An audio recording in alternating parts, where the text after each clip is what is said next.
60 বছর বয়সে কোটি টাকা দিয়ে কি হবে? যদি 18 বছর বয়সের শখগুলো পূর্ণ করতে না পারি কি হবে? শেষ মুহূর্তে 100 কোটি টাকা কামিয়ে কি হবে? তখন তো আর বেঁচেই থাকবো না। এখন এই বয়সের শখগুলো যদি পূর্ণ করতে না পারে, ছেলে মানুষ বয়স 18 হওয়ার পরই সে বাস্তবতা শিখে যায়, সে পরিস্থিতি বুঝে নিতে শিখে যায়। দায়িত্ব কি জিনিস তাকে শিখাতে হয় না, এমনিতেই বুঝে যায়। 18 বছরের পর একটা ছেলে বেকার থাকার যে কি যন্ত্রণা সেটা কেউ বুঝবে না। একটা ছেলে মানুষ বেকার, একটা ছেলে মানুষ ইনকাম করতে পারে না, এই কষ্টটা কেউ কখনো বুঝবে না। প্রত্যেকটা মানুষ তাকে ভুল বুঝবে। অথচ শেষ বয়সে এসে 100 কোটি টাকা দিয়ে কি হবে?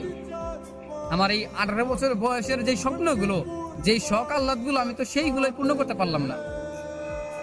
জীবন তো 18 বছরে এসেই থেমে গেছে।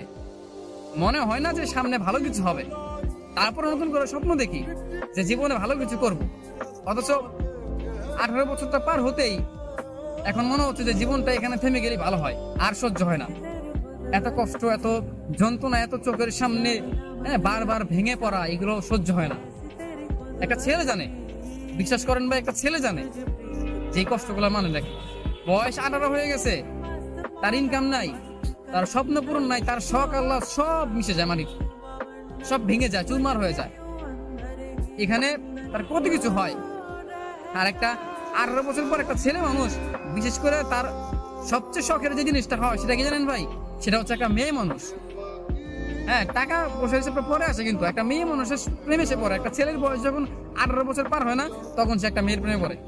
এখন 60 বছর বয়সে গিয়ে ভালোবাসা থাকবে, কিন্তু সেই বয়সটাকে থাকবে আর থাকবে না।